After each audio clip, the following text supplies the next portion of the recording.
Excellences, Monsieur le Président de la République, chef de l'État,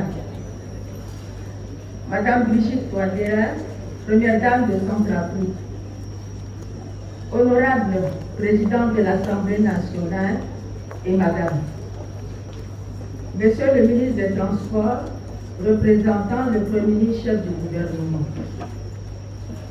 Messieurs les présidents des institutions de la République et leurs conjoints, Mesdames et Messieurs les membres du gouvernement et leurs conjoints, Mesdames et Messieurs les ambassadeurs, chefs de mission diplomatique, postes consulaires et leurs conjoints, Mesdames et Messieurs les membres du bureau de l'Assemblée nationale et leurs conjoints, Mesdames et Messieurs les membres des cabinets de la présidence de la République, de l'Assemblée nationale, de la primature et leurs conjoints, Madame la vice-présidente de la délégation spéciale de la ville de Bangui, Madame la présidente nationale de l'OCEA, vaillantes femmes de Centrafrique, distingués invités.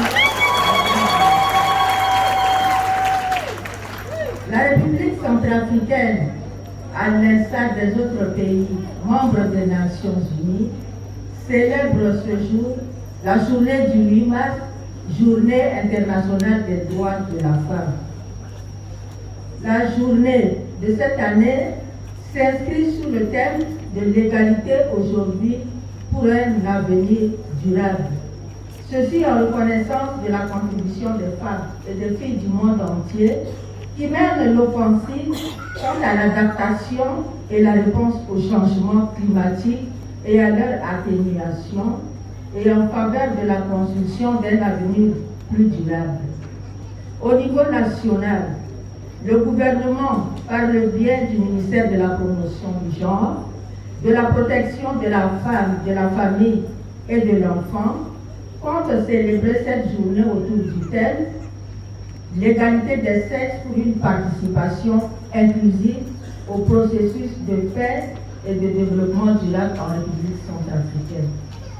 Des actions de mobilisation et de sensibilisation seront menées tant au niveau de Bangui qu'à l'intérieur du pays, ceci pour conscientiser toutes les couches sociales sur les défis de l'égalité des sexes et de l'autonomisation des femmes en lien avec les objectifs de développement durable à l'horizon 2030.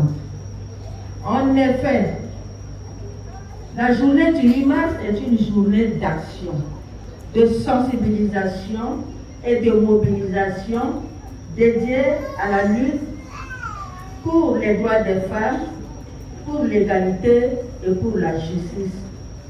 Plusieurs événements et initiatives ont lieu à travers le monde à cette occasion pour réfléchir, échanger, se mobiliser et faire le point de ce qui a été fait et de ce qui reste à faire sur la question de la place de la femme dans la société.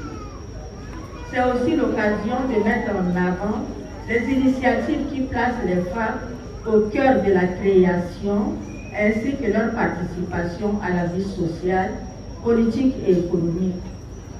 Le fait que le programme cette année ait prévu un plaidoyer en faveur de la parité homme-femme n'est pas le fait du hasard.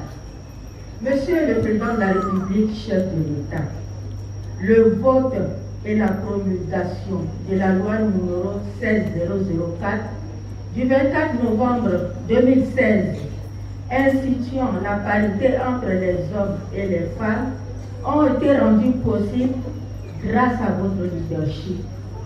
À titre de rappel, le processus d'élaboration de cette loi a démarré en 2012. Ceci, encore une fois de plus, sous votre leadership, en votre qualité de Premier ministre chef du gouvernement de l'époque.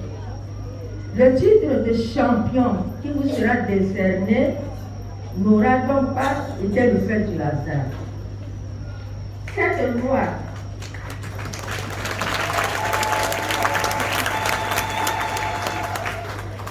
loi, en son article 10, fixe l'organisation et le fonctionnement de l'Observatoire national de la parité en République centrafricaine. À l'époque, d'aucuns parlaient de décret d'application, alors qu'aucune disposition de cette loi ne fait référence à cela.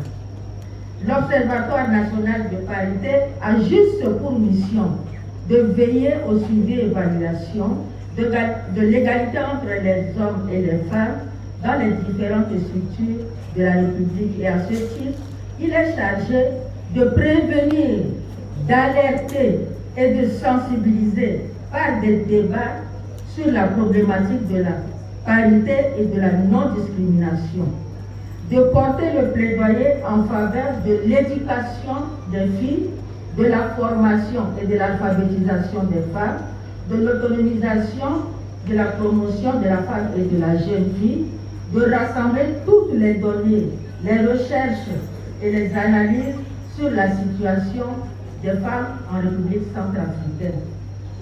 La parité n'est pas une faveur faite aux femmes, mais plutôt une chance pour que tous les talents de notre pays soient mis en valeur.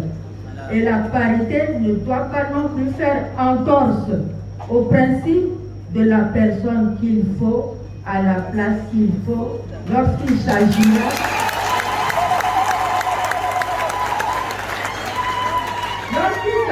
de recruter ou de nommer des femmes à de hautes fonctions. Monsieur le Président de la République, chef de l'État, Madame la Première Dame de Centrafrique, distingués invités, Mesdames et Messieurs, parlant du genre, cette approche qui a toujours prêté à confusion. En effet, les chercheurs du domaine du genre affirment qu'il n'existe pas d'essence de la féminité ni de la masculinité, mais un apprentissage tout au long de la vie, des comportements socialement attendus d'une femme ou d'un homme. Ce mode de pensée s'oppose aux conceptions qui attribuent des caractéristiques immuables aux hommes et aux femmes et dérivées directement de leurs caractéristiques biologiques, à savoir les hommes sont forts, les femmes aiment être protégées, les femmes sont discrètes, les hommes sont dominants, les hommes sont doués en mathématiques, les femmes sont douées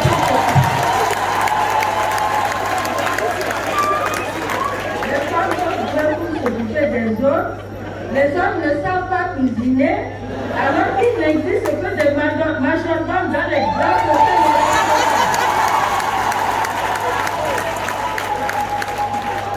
Distingués invités, Mesdames et Messieurs, la remise de certificat ce jour aux champions du genre est pour nous une façon de faire comprendre, d'expliquer les enjeux du genre à partir de la masculinité positive et de valoriser les initiatives des hommes, non pas comme des blocages et des freins, mais comme pouvant contribuer à l'émancipation conjointe des femmes et des hommes.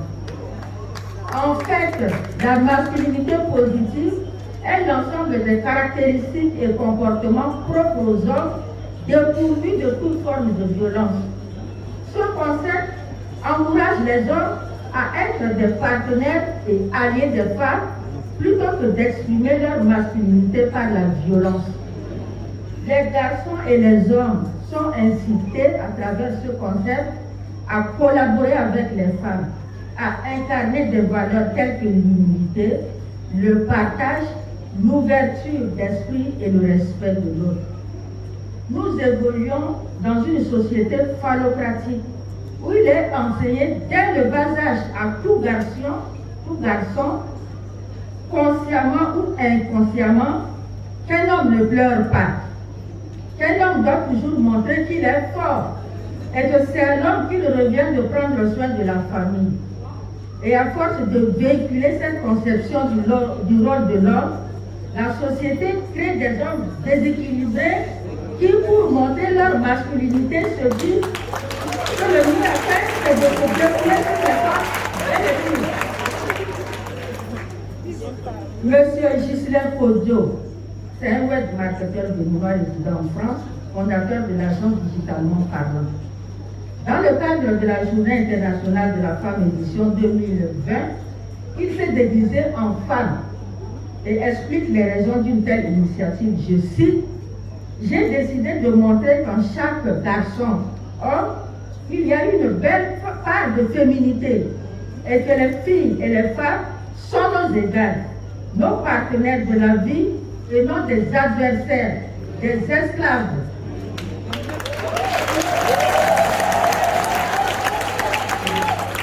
Toujours, Monsieur Kojo, je tiens à marteler l'importance d'encourager chaque garçon et homme à assumer sans honte sa part de féminité, car cela lui permettrait de voir la fille et la femme comme partenaires. Fin de citation.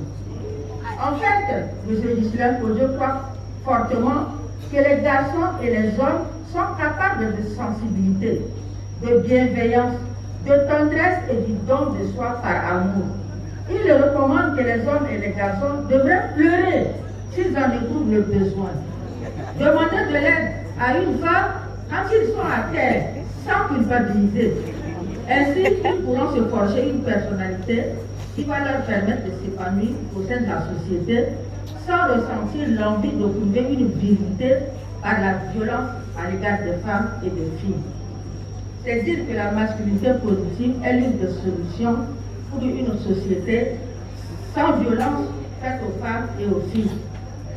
Le gouvernement que dirige son Excellence M. Félix Moloa sous la haute instruction de son Excellence professeur José Archange Traoré, président de la République, chef de l'État, ne ménage aucun effort pour améliorer le statut de la femme, comme en témoignent les multiples actions posées dans le domaine dont je cite la création du ministère en charge des questions du genre et de la femme. Le gouvernement fait des progrès, même s'il y a beaucoup de défis à relever. Toutefois, il va falloir accélérer la cadence pour atteindre l'objectif 5 du développement durable qui porte sur l'égalité des sexes et l'autonomisation des femmes. Monsieur le Président de la République, chef de l'État, Madame la Première Dame, distingués invités, Mesdames et Messieurs, les femmes représentent plus que la moitié de la population de notre pays. Elles donnent la vie, même au prix de leur propre vie. Elles prennent soin de nos communautés, parfois seules, et travaillent sans relâche pour subvenir aux besoins de leur famille. Elles méritent donc respect, admiration et surtout reconnaissance. Car ce que femme veut, Dieu veut.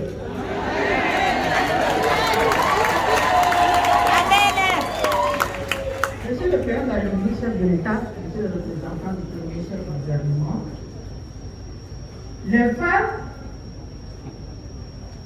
me chargent de vous dire, de vous transmettre leurs remerciements pour le geste qui va leur permettre de reconstruire leur vie à travers le renforcement de leurs activités génératrices de revenus. Et je puis vous assurer que le ministère dont j'ai la charge demandera à ces techniciens d'assurer le suivi de cette activité. Et pour terminer mon propos, je voudrais relever ce que dit M. Kofi Annan, notre défunt frère, ancien secrétaire général des Nations Unies. Je cite, l'égalité des sexes est plus qu'un objectif en soi. C'est une condition préalable pour relever le défi de la réduction de la pauvreté, du développement durable et de la bonne gouvernance. Fin de citation. Je vous remercie.